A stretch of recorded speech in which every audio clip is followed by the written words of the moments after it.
Commonly, people assume that Allah Azza wa Jal created Adam alayhi salam, and then when He created him, He commanded the angels to do the sajda, and they all obeyed, and Iblis disobeyed. This is kind of the simple version of the story that many people are familiar with. But there are details in the Quran that are very important that are missing when you think of the story in this way. Allah Azza wa Jal first announces to all of the angels, and we understand that it includes at that time Iblis among them in this announcement, Inni khaliqun basharan min teen. I am about to create a human being from dirt or from clay. So Allah has, when He's saying this, He has not made Adam yet. Adam alayhi salam has not been created yet, but the announcement has been made that Allah is about to do it. فَإِذَا سَوَّيْتُهُ وَنَفَخْتُ فِيهِ مِن رُوحِي. And when I'm done balancing him, and when I blow into him from my ruh, then He says, فَقَعُوا لَهُ سَجْدًا. Then fall into sajda before. He says, first of all, I'm going to make him from teen. Now let's pause here for a second. We're not the only creation on this earth made from teen. In fact, all of the animals and all of the species that exist on this planet also are made from teen. But there's something additional about this creation that He's about to make, our Father, and by extension us, that is more than just teen. فَإِذَا سَوَّيْتُهُ. When I make him balanced, taswiyah is actually to perfect and balance the craft of something. So Allah says that there's a level of balance and perfection that is going to be added to this creature. This is talking more than just our ability to stand up on 2 feet. Allah is telling us that human beings will have an ability to balance opposing things. They're going to have the ability, for example, to balance their individual needs with the needs of their family. They're going to balance their personal responsibilities with social responsibilities. They're going to balance their rights and their responsibilities. That's one of the great qualities of the human being that Allah describes that's going to make him amazing. So first, He's made like every other animal, but then He's got this remarkable ability to balance things. And then He says, on top of all of that, وَنَفَخْتُ فِيهِ مِن رُوحٍ. I will blow into him from my own ruh, meaning the ruh that Allah especially designed for this human being, this special spiritual connection, this special thing that will connect him, this human being, and Allah together in a unique way. That's what's going to be inside him. So He's made up of these 3 things. He's made up of dirt, and He's made up of this balance, and He's made up of this ruh. And when these 3 things come together, then فَقَعُوا لَهُ سَاجِدِينَ. Then fall into sajda. If you just scan the entire Quran and look at where Allah talks about sajda. Allah talks about sajda when something incredible happens. Allah talks about sajda when a miracle happens. When the sorcerers, the magicians, saw the staff of Musa turn into a snake, a giant snake, and eat whatever ma ya'fikun, whatever they had made up, they couldn't help themselves. They fell into sajda. When Christian people came to visit Rasulullah sallallahu alaihi wasallam, and they heard the Quran, you're going to see their eyes start rolling with tears. يَخِرُّونَ لِلْأَذْقَانِ سُجَّدًا. They fall on their faces in sajda because they're so overwhelmed by the miracle of the Quran. When something overwhelming happens, something incredible happens that Allah does, that only Allah could do, that a human being feels so powerful, it's like their knees buckle and their pride disappears, and this thing that carries our pride falls on the face. It's important to note the angels don't just see the seen. The angels are creatures of the unseen. So what is invisible to us, like the arsh of Allah, what is invisible to us like the jinn, what is invisible to us like the secrets of the skies, many of them, the angels, they travel through the skies. And Allah is telling them that this creature is so incredible. Of all the vast universe that He created, of all the things that He put in this remarkable seen and unseen kaun, He says this one thing is so powerful that every last one of you should be overwhelmed at what Allah has done when He created Adam. That you should fall into sajda. You should just be like in awe of this incredible miracle of Allah that deserves that all of the angels of Allah, فَسَجَدَ الْمَلَائِكَ كُلُّهُمْ أَجْمَعُونَ, all of them, all together fell into sajda. So now, this announcement is made. And Iblis, we know, heard this announcement also. And if Iblis heard this announcement, he also knows that Adam is made up of 3 things. But we know that when, Allah tells us that when he refused to do sajda, He turns to Allah. He doesn't say, خَلَقْتَنِي مِن نَارٍ وَخَلَقْتَهُ مِن طِينٍ وَسَوَّيْتَهُ وَنَفَخْتَ فِيهِ مِن رُوحِكَ. He doesn't say that. He says, you made me from fire, you made him from dirt. That's just one of those three things, isn't it? There's two more things. And He knows about those two other things. He knows about the taswiyah, the balance of the human being. He also knows about the ruh that is inside the human being. But when he complains to Allah that you made him from dirt, he pretends that he doesn't know about those other two things. But he does. That when he denies these other two things, he knows that if he acknowledges those two things, then he has to acknowledge how incredible the human being actually is. But if he only acknowledges the dirt, if he only acknowledges the mud, then what's the difference between Adam and a horse? They eat, he eats. They get shelter, they get shelter. They have kids, he has kids. He's just an evolved animal. Now, he hates humanity. He blames Allah for giving us this position. You know, if you hate Adam, then you got Adam expelled from Jannah, you should be like, I'm good now. I got my revenge.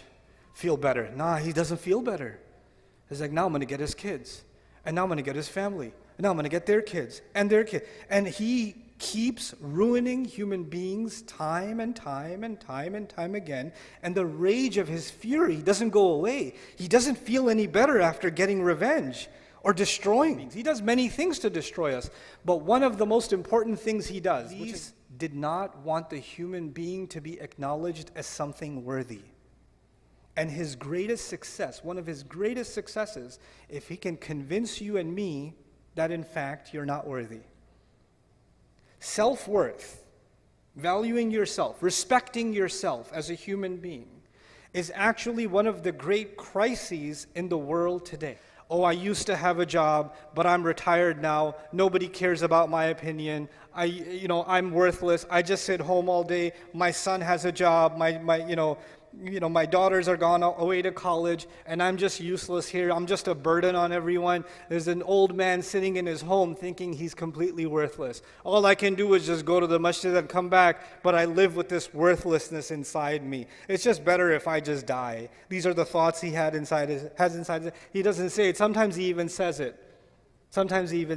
A young man lives with worthlessness. He says, my brother graduated, my cousin got a job, everybody else is doing better, this one already got married, look at me, I've got nothing.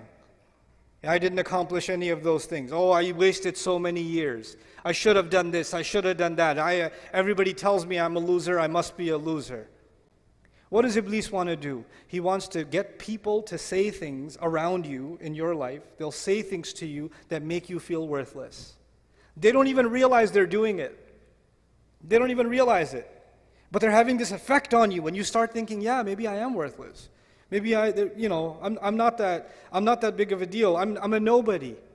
I'm a nobody. And you know what that does? Once you develop low self-esteem, you don't value yourself, then you're always thinking the only way I will be valued is if somebody else values me. If somebody else approves, then I have value. So I'm gonna take a picture of myself. I'm gonna make sure I change all the filters enough times, and then I'm gonna post it online, and I'm gonna wait for somebody to do this, or somebody to put one of these, or at least a mashallah or something. Give me something, because if somebody gives me, I have some value. Okay, now what do I got? I need more value, because I'm worthless again. I haven't posted in 2 days. I need to get back on. I need to feel valued again. When you don't have enough value for yourself, you're always looking for value from where? Somewhere else. Someone else. Always looking for somebody else's approval. Always looking for somebody else's compliment. You didn't say anything. You didn't. What do you think? What do you think I should do? What do you think of this? What do you think of that? Constantly asking for somebody else's opinion. Because without it, you're worthless. When you have low self-esteem, people can walk all over you. They can humiliate you. And in your head, you're like, yeah, I deserve it. I'm scum anyway. I mean, I deserve even worse. Because human beings, even if you reject something at first, if you hear it enough times, you start getting influenced by that. You start seeing yourself that way. You start developing a hatred not just for others, but also for yourself. And then this rage inside you is always like, my opinion doesn't matter. Everybody else's opinion matters. My voice is no good. Everybody else's voice is better. My presence is a burden. I have nothing to offer anyone. When you start developing this is a great victory of shaitan, because shaitan says, that's what I was saying, man. That's exactly what I was saying. Just dirt. Look at him. And what does Allah do? Before you and I even came on this earth, because of what our father was given, which we have been given, the creation of our bodies, then on top of that the taswiyah, and on top of that the ruh. He gave us an honor above all of Allah's creation, and all of Allah's creation see us as a miracle of Allah, worthy of all the angels falling into sajda, in awe of what Allah has done. So now the angels in the heavens are impressed with you, and you're not impressed with yourself. You think you're worthless. Allah says in the Quran, وَلَقَدْ كَرَّمْنَا بَنِي آدَمَ. We honored the children of Adam. We honored the children of Adam. You know what this ayah teaches me? It teaches me I don't have to look for validation from anybody else.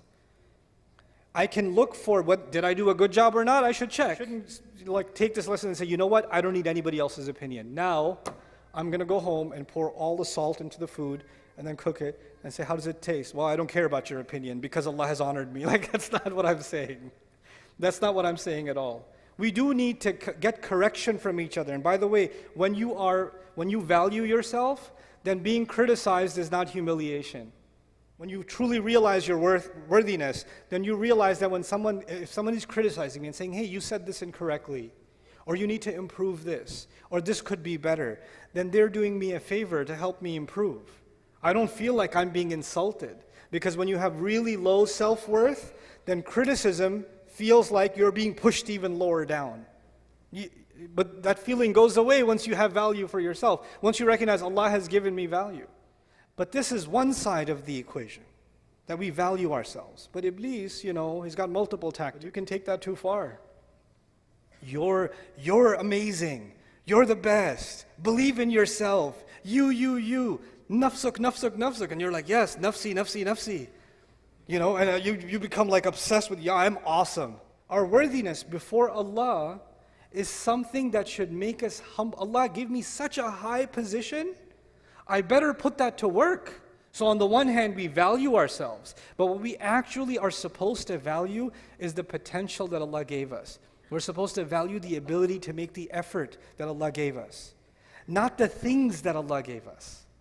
The things that Allah gave us, He can give to anybody else. And these things will come and they will go. But the only thing of value before Allah and before ourselves should actually be just our efforts. وَأَلَّيْسَ لِلْإِنسَانِ إِلَّا مَا سَعَى.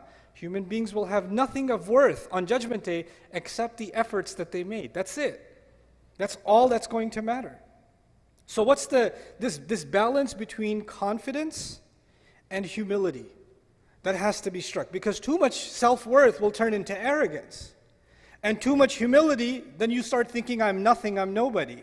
Our entire life is supposed to be a struggle to find that balance, to find that real worth in ourselves, so we're not looking for it in other people, we're not looking for it in things, we're not looking for it in posts or engagement or followers. We're not looking for worth in the clothes we're wearing. We're looking for worth in what we give to Allah Azza wa Jal. Find value in yourself that Allah has already given you. May Allah Azza wa Jal allow us to value ourselves, see our worth, and not allow shaitan to make me and you see ourselves as someone worthless or unworthy or someone who should be stepped on or should be punished. We should stop doing that self-hatred, and may Allah allow that self-value never to turn into arrogance. Barakallahu li wa lakum fil Qur'an al-Hakim wa nafa'ani wa iyyakum bil ayati wa dhikr al-Hakim.